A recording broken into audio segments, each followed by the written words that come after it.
All right. So I now have the privilege and truly the honor of introducing our first plenary speaker for our 22 summit. So thank you all for coming back and getting ready for this.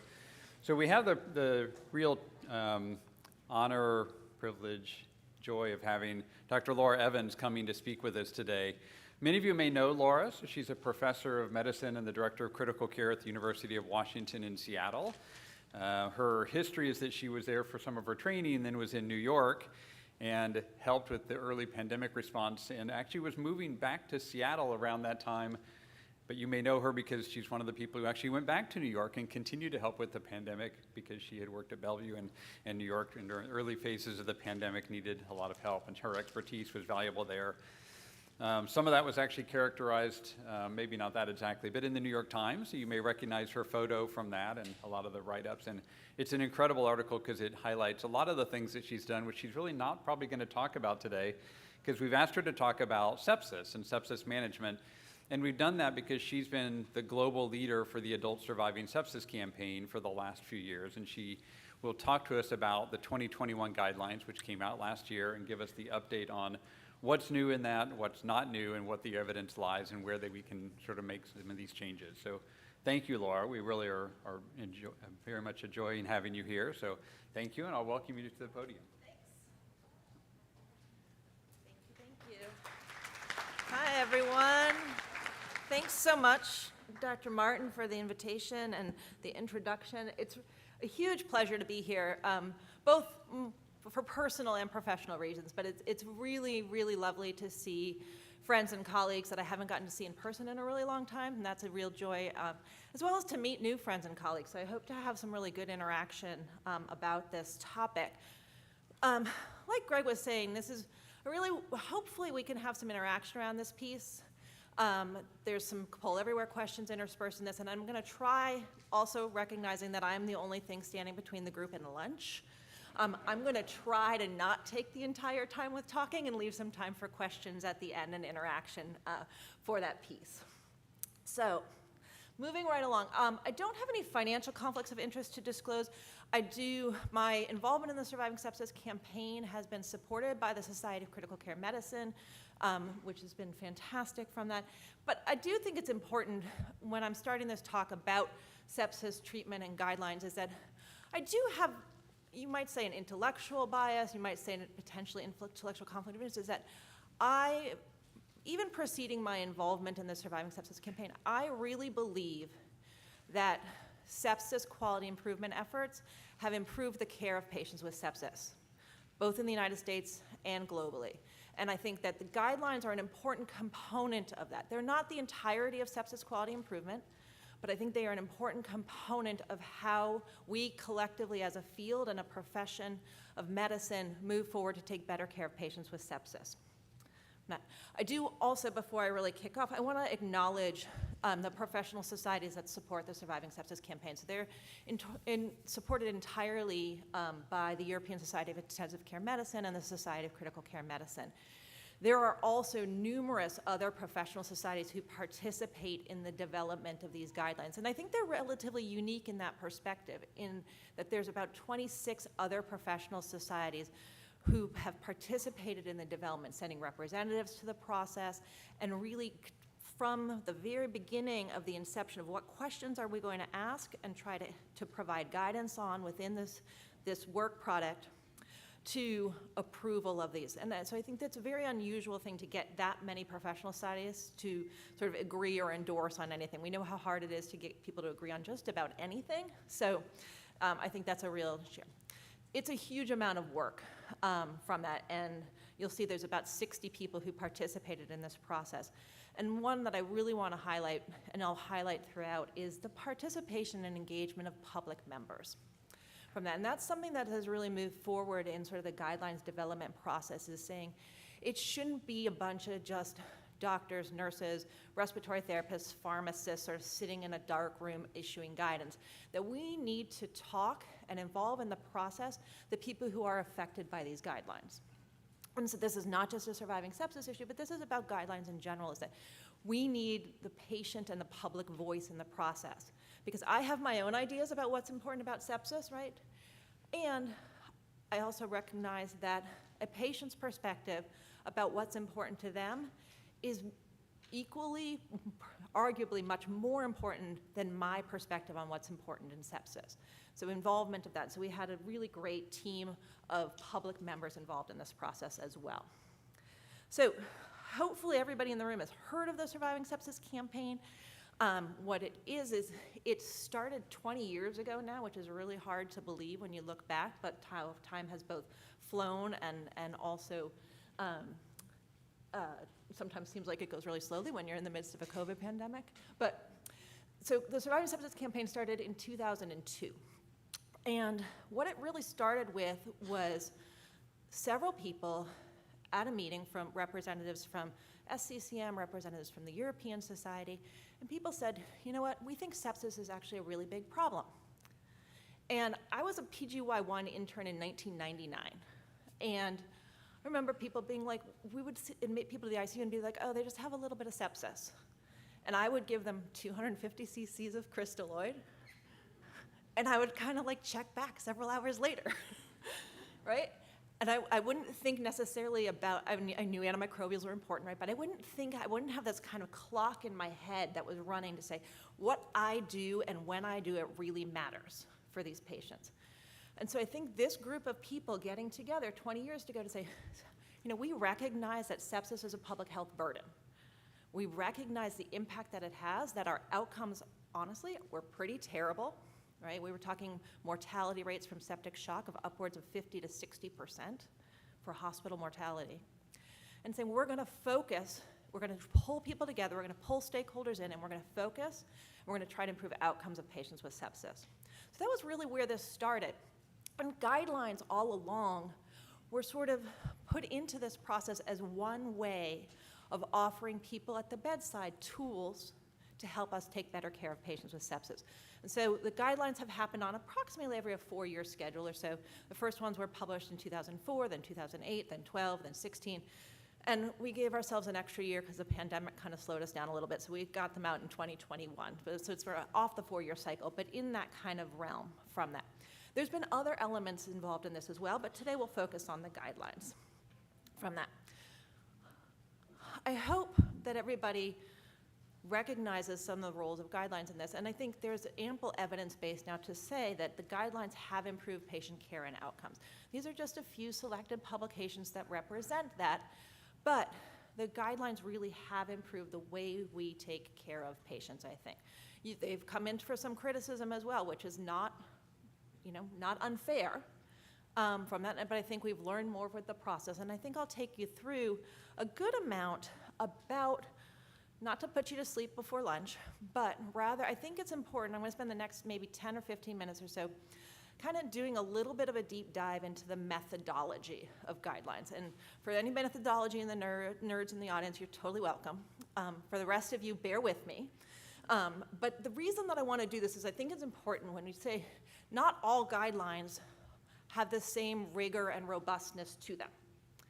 And when you're looking at people who offer you guidance about how you should do things, I think it behooves us to say, how did they arrive at this recommendations? How did they derive this guidance? What's the basis behind it?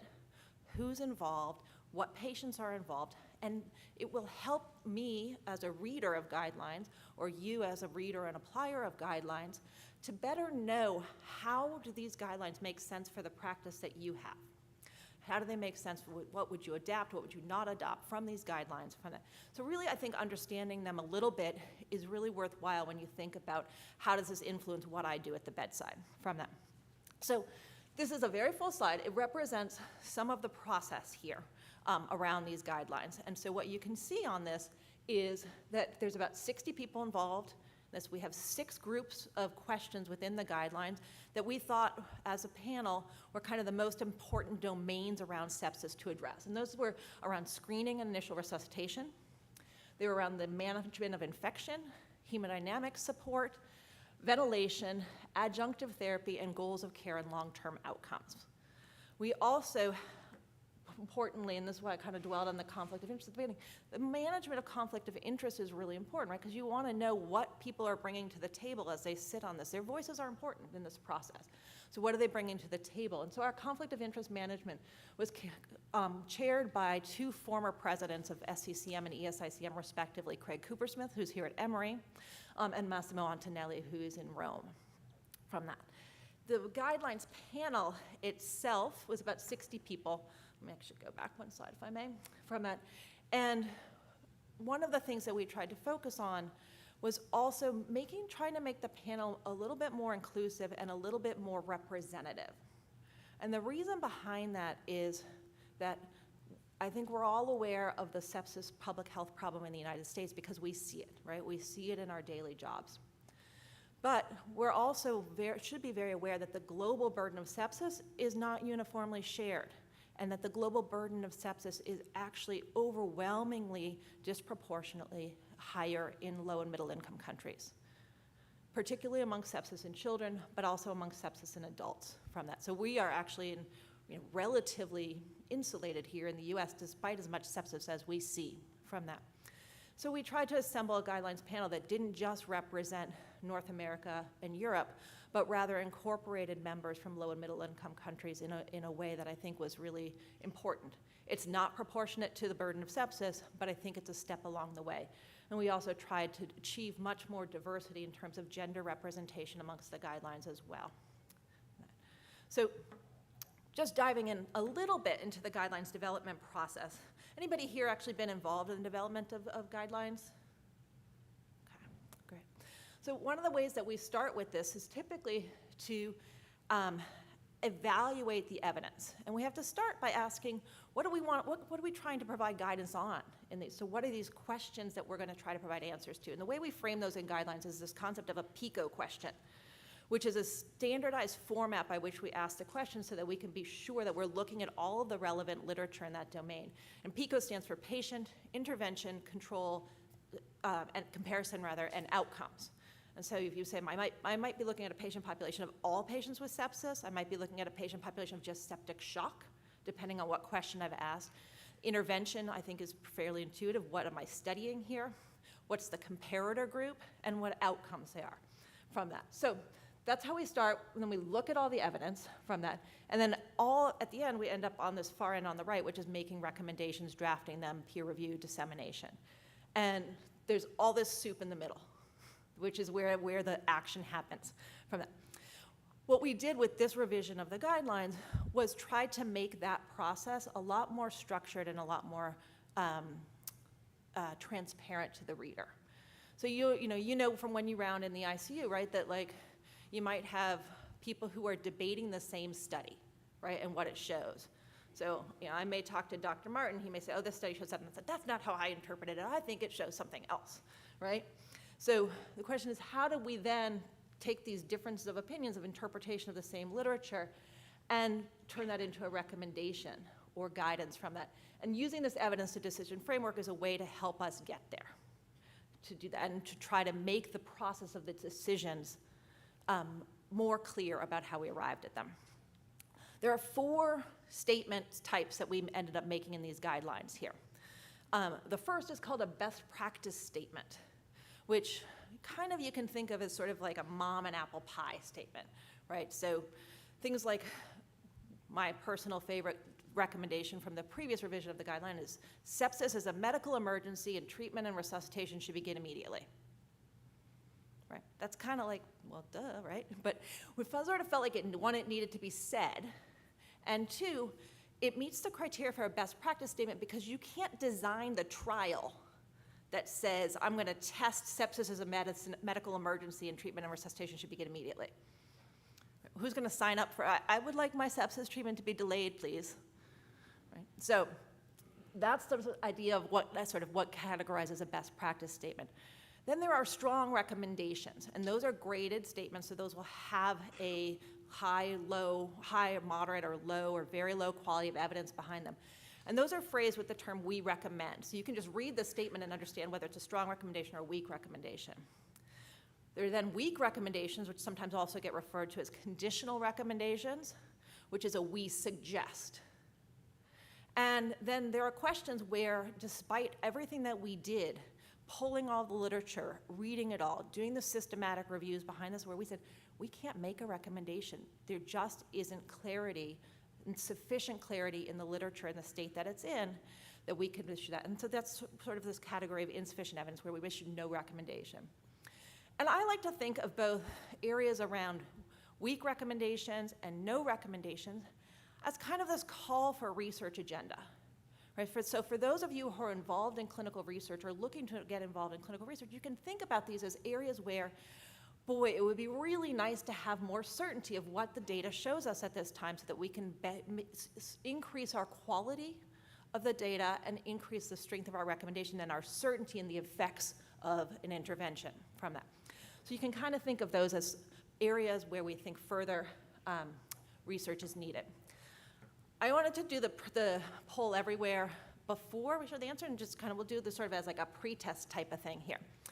So one of the things that to know about when you're interpreting this as a strong recommendation versus a weak recommendation is, what does that mean practically? So for patients, that may mean one thing, for clinicians, that may mean another thing, and for policymakers, that may mean something else altogether.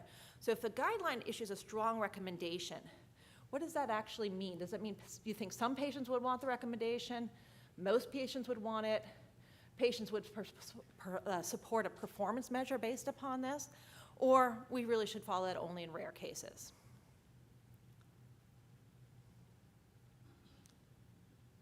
Okay, awesome. So I see most people seem to be coalescing around that most patients would want the intervention or treatment recommended.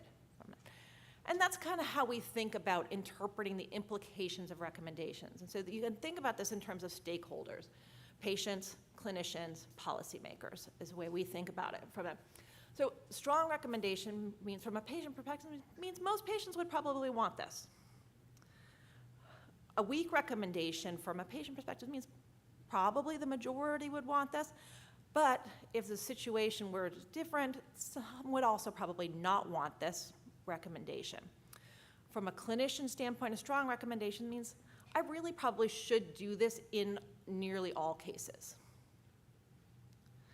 There may be situations where I deviate. That doesn't mean I must do it in all situations, but it means I probably should do it in nearly all situations. And I'm not likely to need a lot of sort of formal decision tools to help me make a determination as to whether I should do this therapy or not. A suggestion or a weak recommendation, you can also, I kind of think of it in my head as sort of a consideration. I should think about doing this. I should think about applying that intervention to the patient, but different choices are likely to be different for different patients. And as with everything, of course, we should always be incorporating patients' values and preferences into this decision around what therapies to provide for them.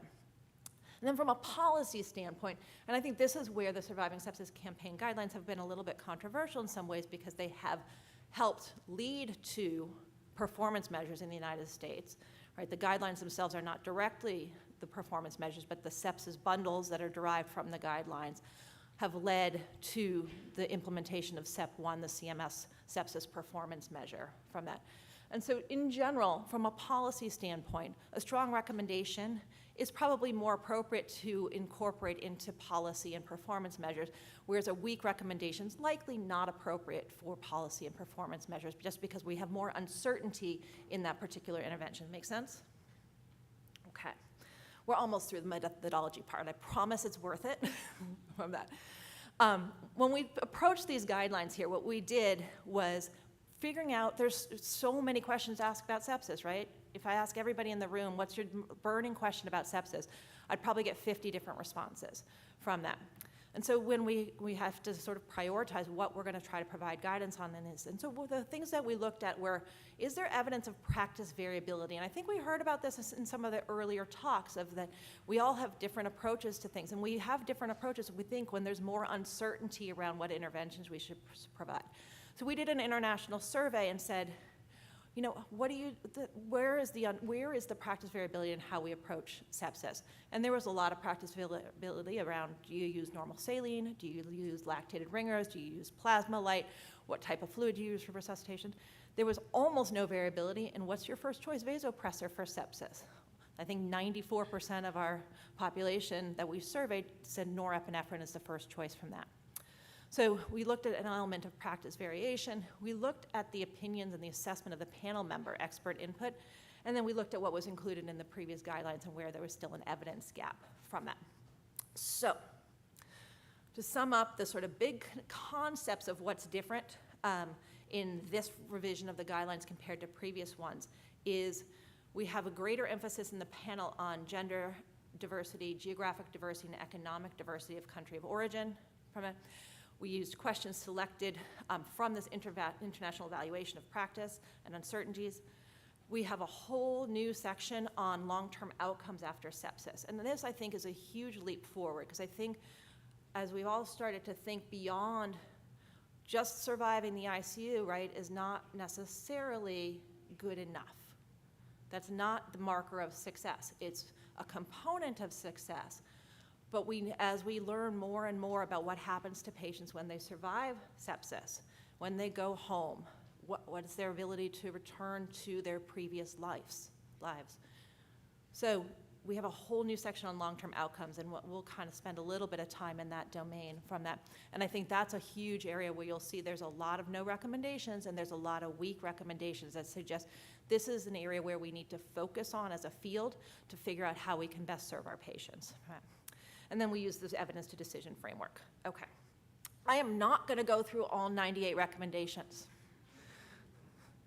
But I'm going to pick a few highlights from each section that I think are sort of important or controversial from that. It doesn't mean the other stuff isn't important. It just means we'd be here all afternoon. Lunch would be super delayed. Dr. Martin would never invite me back. It would be a big mess from that. So let's focus first on screening here. So we asked a PICO question. This is sort of the framing of how we ask these questions, okay? So we asked a PICO question. So for hospitals and health systems, we recommend, this is a statement, we recommend using a performance improvement program for sepsis, including sepsis screening for acutely ill, high-risk patients and standard operating procedures for treatment. What's that mean? It means we should be looking systematically to help identify sepsis from it. And that's a recommendation. And we changed it from, in the previous recommendation, it was a best practice statement, and it's now a strong statement with 2 grades of evidence, one for moderate quality evidence around the question of screening, and the other very low quality of evidence for standard operating procedures. And it's funny, we spent a lot of time on things that seem very, very minor, right? So the phrasing of standard operating procedures, why did we use that? Because we felt people had, we were just talking about this in the side here, we felt people had fewer sort of, a less of a visceral antibody response to saying I'm going to use a standard operating procedure than using a protocol. Protocol still seems to get some people's backs up around, I don't want to be told what to do, but an SOP, that seems to be okay. So there's sort of like little nuances in there of the way that we chose some of these words here for that. But basically the group says, you know, a strong recommendation, we should be screening patients for sepsis from that. And then, okay, the next, I think, natural question is, how should we be screening patients for sepsis, right? You're telling me to do it. Now, how should I do that? And this is perhaps where I'll be interested in the conversation afterwards, is you can say maybe we're maybe a little less helpful to you as clinicians at the bedside. We make a recommendation against using QSOFA as compared to using SIRS, NEWS, or MUSE as a single screening tool for sepsis or septic shock. But we don't tell you what to use. So let me delve into how we got there, okay? So this is the comparison of QSOFA or QuickSOFA versus looking at SIRS for screening and for prediction of mortality. And so this is a well-done systematic review that we incorporated into our guidelines recommendations from that. And what this shows here is there's 2 forest plots here, and hopefully the pointer will work. We'll see. Let's see which one it is. Oh, I didn't mean to do that. Okay. So the top panel here is the forest plot for mortality from that. And what you can see is when you're looking at all these studies looked at SIRS compared to QSOFA for the prediction of sepsis mortality. And anything to the right of that midline line says that QSOFA is a better predictor of mortality than SIRS is. Okay? The bottom panel is for the prediction of sepsis. So anything to the right on that panel favors SIRS as more predictive of the presence of sepsis. And this kind of, I think, probably kind of makes sense to you given your experiences at the bedside, right? That you're saying, SIRS may be more informative to tell me if my patient's likely to have sepsis or not, but SIRS is probably not terribly informative of telling my patient's more likely to die from sepsis or not. qSOFA is probably a better predictor of whether that patient is likely to die from sepsis. So let's step back for a minute and say, what we're saying is we're making a recommendation around screening for sepsis. So when I want a screening test for sepsis, right, I want something that's sensitive. It's going to pick up sepsis. Ideally, I'd also like something that's highly specific, although that's not terribly, doesn't seem to be achievable right now in the sepsis world so well. But, so in this case, we use this, whereas SIRS outperforms qSOFA for screening for sepsis, this is the basis for this recommendation against using qSOFA as a screening tool for sepsis. Okay. So I'm saying don't use qSOFA. I'm saying SIRS outperforms it from that. But we didn't feel like there was enough data at this time to say this is how we believe you should be screening for sepsis.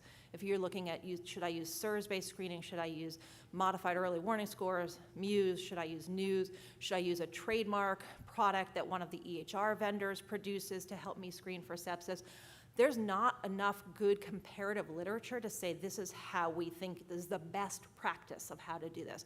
I think the other key piece around this to note is that all of this, right, this is local quality improvement work around screening for sepsis. And all of this is intrinsically done, has to be done locally with an eye towards what works in your institution, what works in your emergency department, what works on your acute care floors, what works locally in terms of the workflows and who's doing the work and how it's done. So it has to be locally adopted and adapted no matter what I think it is, even if you're saying, well, you think you should use NEWS as opposed to SIRS from that. So we didn't answer the specific question of what you should do for screening. We just said you should do it, and we don't think you should do qSOFA for screening from that. Okay. This is probably the recommendation that I think traditionally has gotten the most attention and probably the most controversy around it. And so this is a recommendation around the volume of fluids to give for initial resuscitation in patients who have sepsis-induced tissue hypoperfusion or hypotension and elevated lactate. So who here has heard criticism about this recommendation? Can I raise all my hands? Dr. Bender's got 2 hands up from it. So this is the one that I think has gotten the most controversy around it. And I think with some good reason and with some less good reason from it. So our new recommendation around this is very modestly changed from the previous recommendation, and it's for sepsis, for patients with sepsis-induced hypoperfusion or septic shock. We suggest, right, so that's a weak recommendation, that you give 30 mils per kilo of IV crystalloid within the first 3 hours of resuscitation. Okay. What's the most common criticism you hear about this recommendation?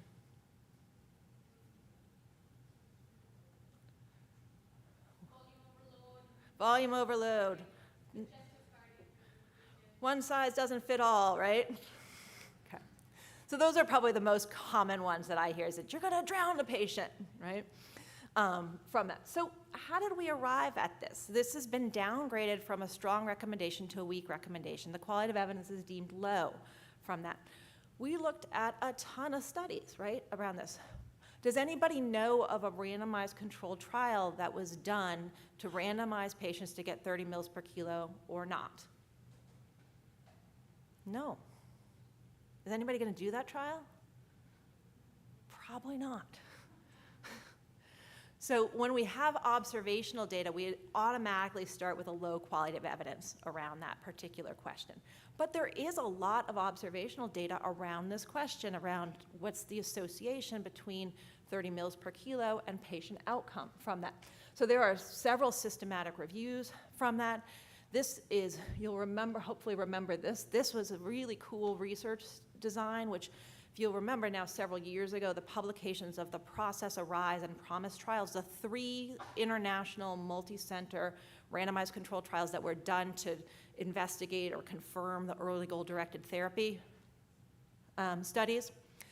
these investigators were super smart. Before they even started these trials, they all got together and said, we're going to collect enough variables that later on we can combine all 3 trials into an individual patient-level meta-analysis, which is awesome. So this is called the PRISM study, which is that individual patient-level meta-analysis. And the piece that I want to just call your attention to is, remember, the time to randomization in these 3 studies was just under 3 hours on average. Prior to randomization, patients had to receive fluid. The average volume of fluid received in just under 3 hours on average was just under 30 mils per kilo. Anybody remember what the mortality rate from sepsis was in these studies? It was super low, which is really, so the Australians do an awesome job. The Australians' mortality rate, they looked at 90-day mortality, and it was like 18% at 90 days. Anybody know their institutional mortality from sepsis? Is it 18% from septic shock at 90 days? Mine is not. Okay. So they have really good outcomes in settings where they were screening for sepsis and they were giving fluids in addition to antimicrobials prior to randomization that occurred on average in 3 hours. So kind of correlate data from that. You could also look at, for example, the New York State, the statewide quality improvement effort around sepsis, and that demonstrated an association between patients who received 30 mils per kilo within 3 hours having improved outcomes compared to those who did not from it. So observational data from it. I don't want you to worry about trying to read this slide. The point that I'm showing it to you is that this is the sort of decision process that we go through when trying to unpack how to make a recommendation from it. And so because this is such a fraught recommendation, right, it's very controversial. People have really strong opinions about this. But we wanted to be really clear about what factors did the panel consider when we issued a suggestion to continue to do 30 mils per kilo within the first 3 hours. So we said, is the problem big? What are the desirable versus the balance of desirable versus undesirable effects? How certain are we in the evidence? What are the values that are reflected in patients? What are the balance of effects? What resources does it require? Is it cost effective? Are there equity considerations? Is it acceptable to patients, and is it feasible from it? And so you can see all the bolded responses are where the panel sort of voted from that. And so every panel member voted on this, and this is the kind of the winning categories from that. So we looked at the balance of all of this and said our summary of judgments here is that this is appropriate for a weak or conditional recommendation in favor of giving 30 mils per kilo of Crystal A from it. So let's move on to our next poll question, because we're going to change gears in a minute, and we're going to talk about, first we're going to talk about lactate, and then we're going to talk about antibiotics from that. So this is important. I want to read the question closely, because this is patients with shock due to possible sepsis, the goal to administer antimicrobials. And everybody here said an hour, which is fantastic. So we'll come back to that.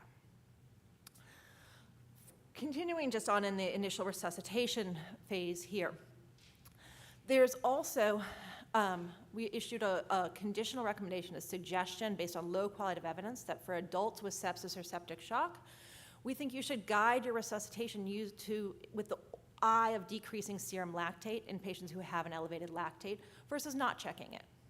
And I think that's probably fairly intuitive, right? This is lactate, we believe, although it's not in the SOFA score definition of organ dysfunction, is probably another manifestation of acute organ dysfunction in patients with sepsis. And much like I would monitor their mental status and their urine output and their creatinine, it's a useful measure of how am I doing in terms of my resuscitation.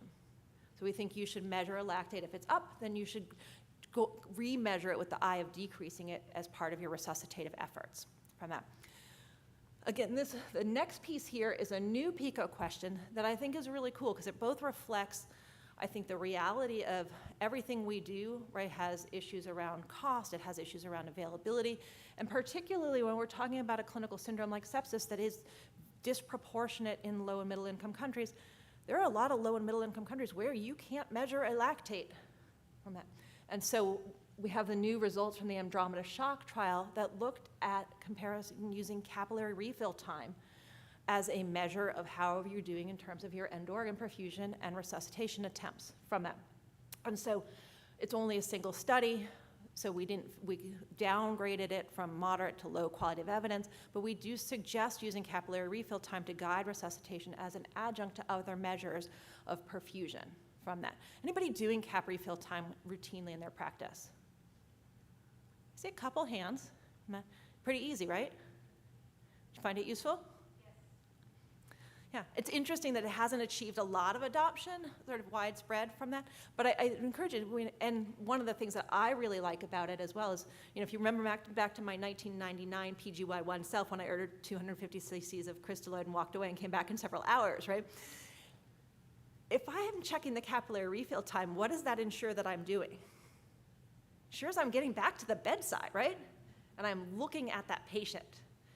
And we think that this reassessment piece of managing sepsis is so key to improving patient outcomes that things that help us codify getting back to the bedside, probably repeatedly, to see the effect of our interventions is probably highly beneficial from that. So I really like that component of it, is that there's no automated way to do this. I physically go to the bedside and do it from it.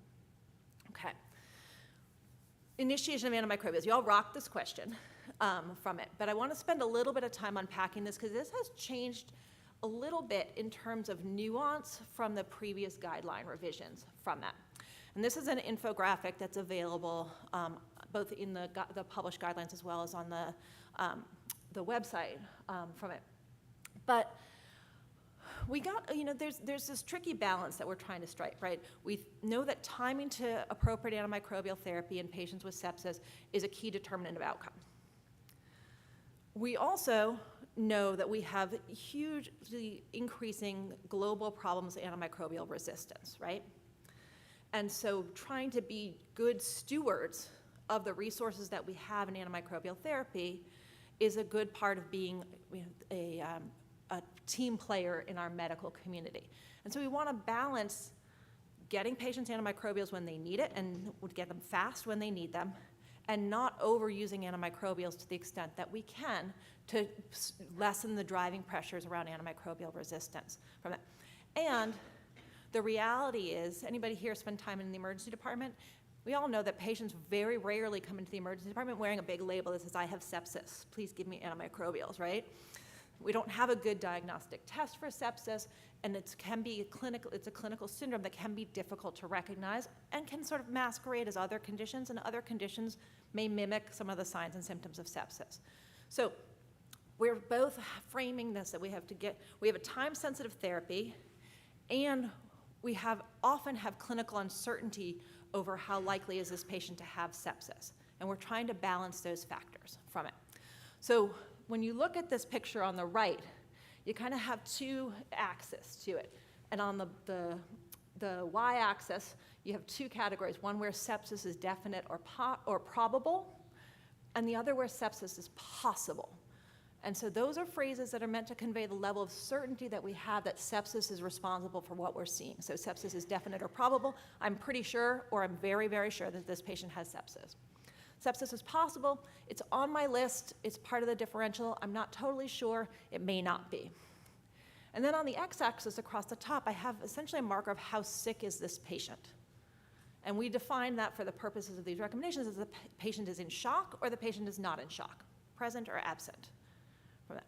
And so what we said is based on the signal and the data that we see, where in the sickest population of patients with sepsis, the time to antimicrobials matters the most. So if you say, if my patient is in shock and sepsis is anywhere on my list, your goal is to get antimicrobials in within an hour. Because the penalty to the patient is so high if you guess wrong. If you say, I just don't know, I want to be more certain, I want to be totally sure that they have sepsis, you've missed a window of opportunity to treat this patient early. Whereas if patient does not have shock, so shock is absent, maybe I have a little bit more time to determine that, right? And so if I'm very sure that this is sepsis and my patient's not in shock, there's no benefit to the patient of waiting. Still get antimicrobials in within an hour. Whereas if my patient is not in shock and sepsis is on my list, but I could really use a little bit more data, in that window you probably have a little bit more time to figure it out. And so that's where this lower recommendation is here that says we suggest a time-limited course of rapid investigation, and if you're still concerned for infection, give antimicrobials within 3 hours. Does that make sense? So what we're trying to incorporate here is both the level of certainty that you have about does this patient have sepsis, yes or no, as well as how sick the patient is. So the more certain you are, the faster you should give antibiotics. The sicker the patient is, the faster you should give antibiotics. Less certain, less sick, get a little bit more data and make that decision and give antimicrobials within 3 hours if you're still concerned. So that represents, I think, a little bit more nuanced approach from the previous recommendation, which was kind of an hour for all sepsis and septic shock from that. But it doesn't diminish, I think, the importance and the messaging around timely antimicrobial therapy for best outcomes with patients with sepsis and septic shock. And that stopping antimicrobials, this is a best practice statement. This is that key balancing piece to, why don't we just put everybody on antimicrobials? Well, because we cause harm, right, when we treat everybody with antimicrobials if they don't need it. So in patients with sepsis or septic shock but unconfirmed infection, we recommend continuously reevaluating and searching for an alternative diagnosis. So if I'm uncertain up front, my patient's really sick, I'm going to start antimicrobials, and then I'm going to continue to reassess. And if I determine that this was not sepsis, it's dependent on us to stop those antimicrobials, right, to reduce that pressure for antimicrobial resistance. Okay, we're going to switch gears now off infection, and we're going to talk about liberal versus restrictive fluid strategies, which I think is another hot topic. So this is after that initial resuscitation volume. This is not the 30 mils per kilo question. This is then what do I do with the fluids, right?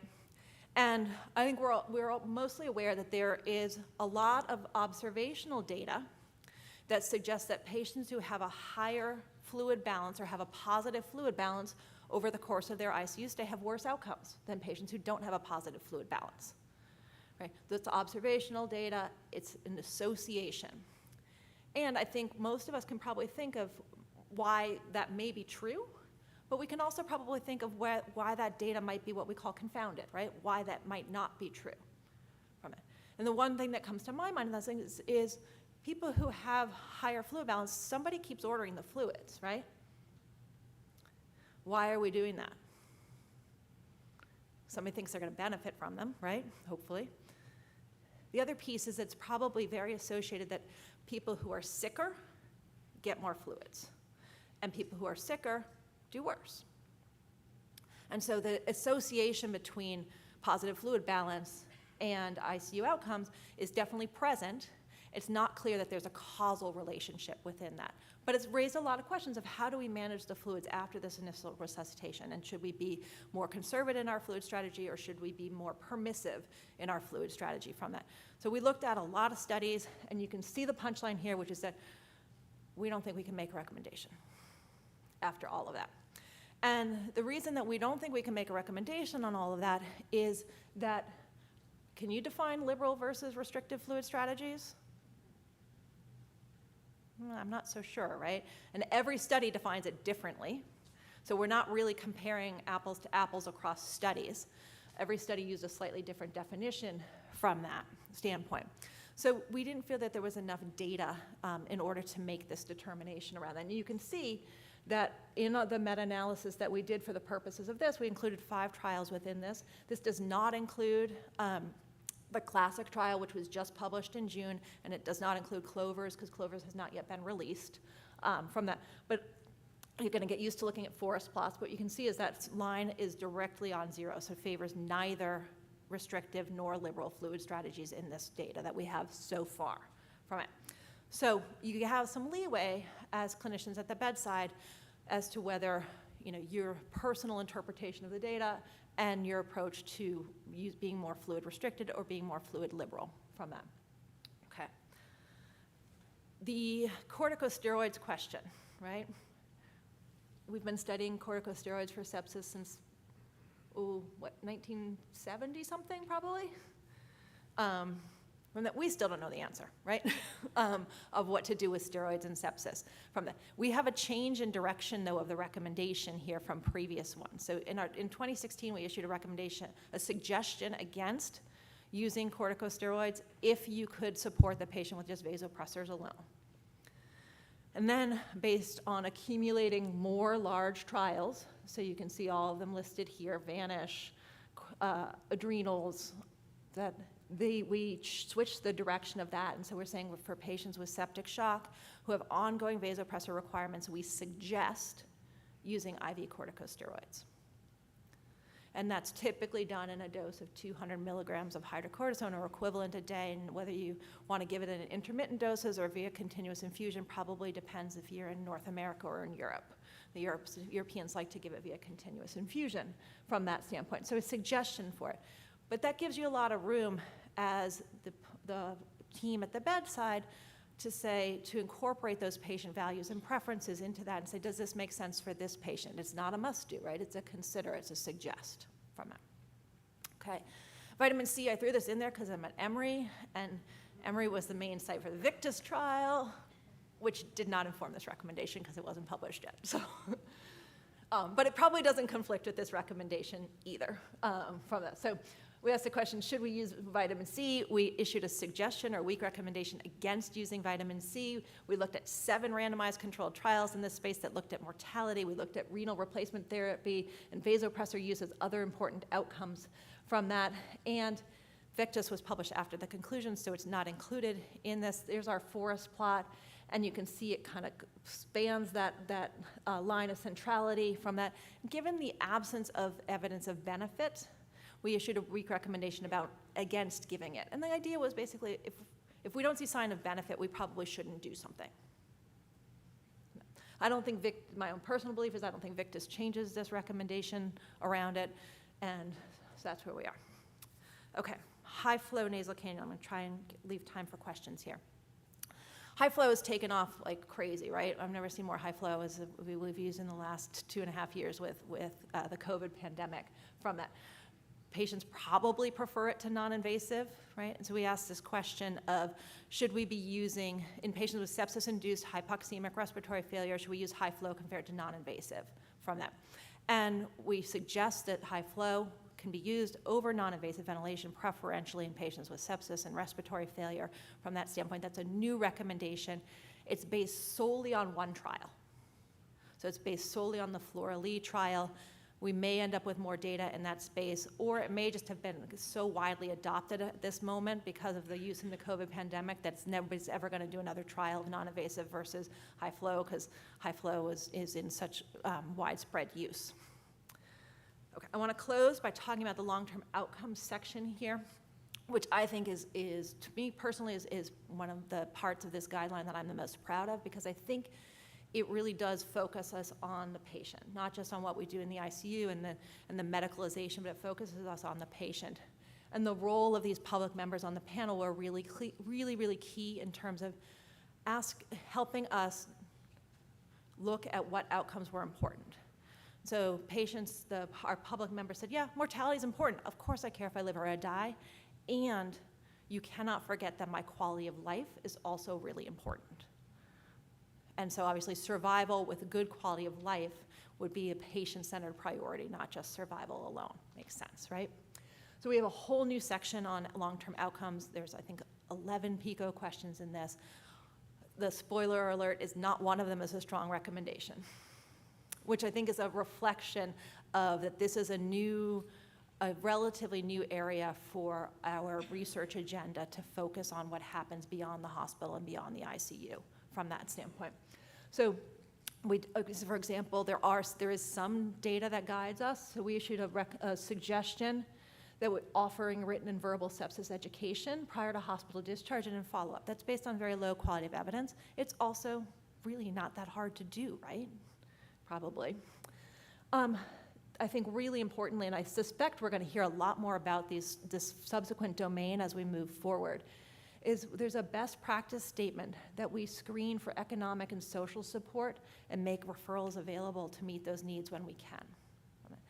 And there's some really both very cool and incredibly sobering data coming out about the prolonged and sustained financial stress that patients are in and their families are in after they survive the ICU. So the data that I've seen recently comes from a colleague of mine at the University of Washington, who shows that up to 50% of patients at 6 months are under severe financial strain after surviving an ICU stay from that. We probably can't fix the entirety of the system, but what we can, if we at least screen and identify risk up front, perhaps we can better track people towards resources where they are available from that. And then for adult survivors, we recommend assessment and follow-up for physical, cognitive, and emotional problems after hospital discharge. This is that concept of the post-ICU clinic, right? And what we didn't say specifically is that this should be done in a post-ICU clinic because the strength of the evidence was not strong enough to say you really should have a structured post-ICU clinic, but rather that you do need follow-up, and that probably, at least to the state of it as we understand it, probably can be done in multiple ways, but we have to have good communication between the inpatient environment and the outpatient environment from that. I want to just show this because I think it's important that we took the same rigor to these questions that may seem a little bit sort of like, I don't know, more touchy-feely or less sciencey than should I use balanced crystalloids or normal saline, but we took the same quality and said we're going to look at all the literature systematically. We're going to do systematic reviews. We're going to ask and frame these PICO questions from that. And so these are the forest plots around the provision of sepsis education for patients and families. And I think what's kind of interesting is this probably won't surprise you. So when we looked at the outcome of patient anxiety, the provision of sepsis education to patients and families did not seem to have a signal in terms of patient anxiety. It also did not seem to have a signal for patient satisfaction with care. Where we did see the signal was that it has a signal around improved family satisfaction with care when we provide education for that. So I think that's also reflective of kind of what are we studying, what outcomes are important along that piece.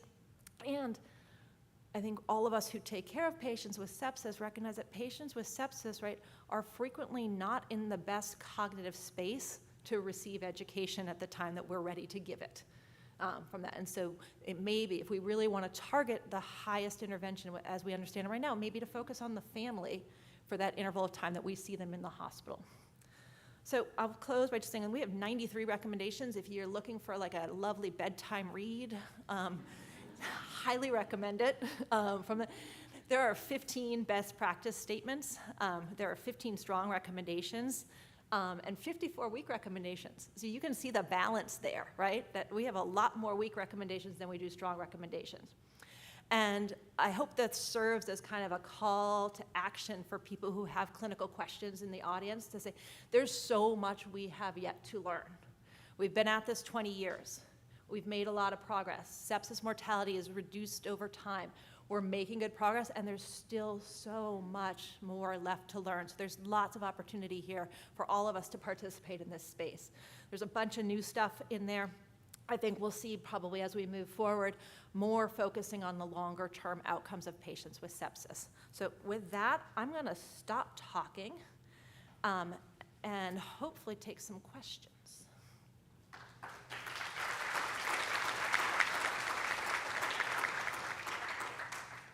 Thank you, Laura. Sure. So the tour de force of the 93 recommendations, and how many pages is it? 100 or so? It's a good paperweight if you actually have the paper copy. So questions for Laura? There's got to be one. Thanks.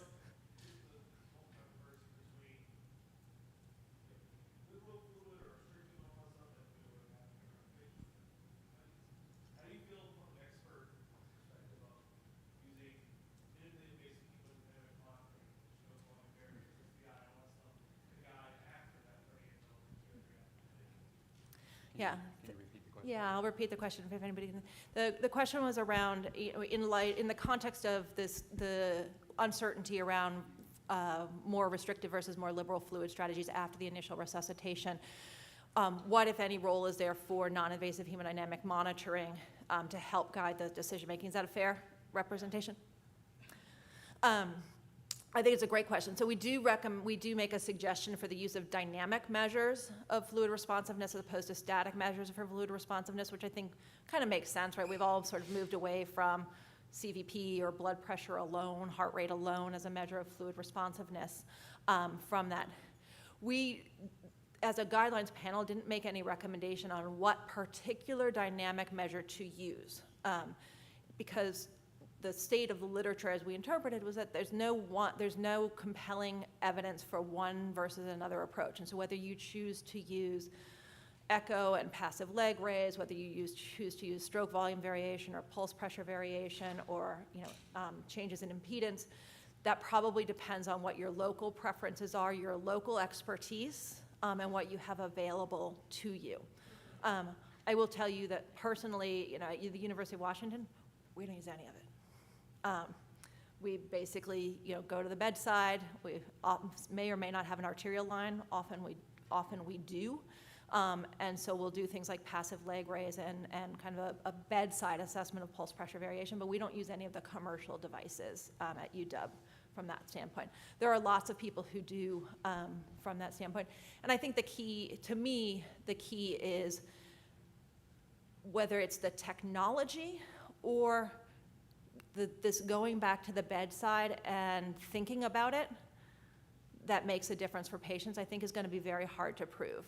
So I personally have a very strong belief in the value of reassessment, going back to the bedside, seeing how your patient is doing, and using technology judiciously to help you do that rather than relying solely on a technology approach. That's a really good question. And I think the other thing I might add to that, and Laura touched on it, is that it often depends on the setting. And I think all of us have the experience that if the patient's in the emergency room versus the ward versus the ICU, you probably have different capabilities.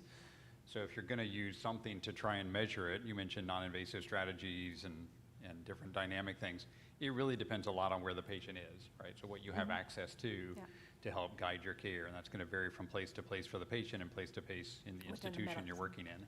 So, other questions for Laura? I have a comment. I think it was important that you went through the methodology, grading purpose, and how to interpret it. I think it makes a huge difference when looking at the recommendations. So thank you. Well, thank you for that, because I always feel a little sensitive about pronouncing the methodology, because people are like, just get to the recommendations piece. But thank you for confirming my bias. That's good. Another question? Yeah? Previously, the sepsis was distinguished between sepsis and severe sepsis, and now it's gone. So now, do you have anything on the severe sepsis thing? Because always with severe sepsis, we need to be aggressive with therapy.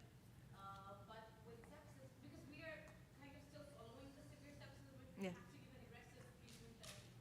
But I know it's gone from your recommendation. Thank you for, allow me to clarify. Thank you for the question. It's a really good one from that. So you'll remember, the context of this, right, is that there have been a series of consensus definitions around the definitions of sepsis. And it started with work by Roger Bone and others in 1991, I believe was the first one, and then it was followed by the sepsis 2 definitions in 2001, which gave us this construct of sepsis, severe sepsis, and septic shock, right, where sepsis was infection and SIRS, severe sepsis was the addition of organ dysfunction, and septic shock was hypotension that didn't respond to fluids. And then that was revised in 2016 with the sepsis 3 definitions, which took this and said, you know what, that doesn't reflect the way we actually practice, right? When I say at the bedside, I'm worried this patient's becoming septic, I don't actually really mean I'm worried this patient has an infection and has SIRS, right? What I meant was I'm worried this patient's developing organ dysfunction and has a corresponding high risk for mortality from it.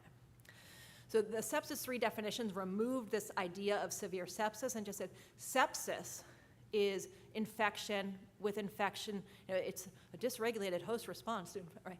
But it's sepsis plus organ dysfunction. So essentially sepsis 3 replaced the concept of sepsis, of severe sepsis, and just said, we're just going to call that sepsis. Infection with a physiologic response, fever, tachycardia, that's a normal physiologic response. So what we used to call sepsis is now infection with a physiologic response. What we now call sepsis used to be severe sepsis, organ dysfunction. And so for the purposes of these guidelines, when we say sepsis, it's organ dysfunction, infection plus organ dysfunction. Just, yeah, that guideline, the definition, tons of work, threw us for a big loop. Yeah, I think part of your question is also because we have like the SEP1 core measures that many hospitals work on, and that still uses terminology like severe sepsis. Yeah. And then we've got the sepsis definition that Laura described, and then you've got guidelines, which try to cover all those and make it clear to people what patients we're talking about, but it is hard sometimes, and it even varies from one state and certainly one country to another, because the core measures are very much US-centric. But I thank you for that. And I think the real key is that, all of these things that we're considering to be very time urgent, right? Those are predicated on a population that has organ dysfunction. That being said, if we recognize a patient that has infection and we have the opportunity to treat it before they develop organ dysfunction, that's really great, right? Because then I have diminished their likelihood of progression to organ dysfunction and the need for ICU care. Thanks. Other questions for Laura? I realize it's 12:02. I didn't get them out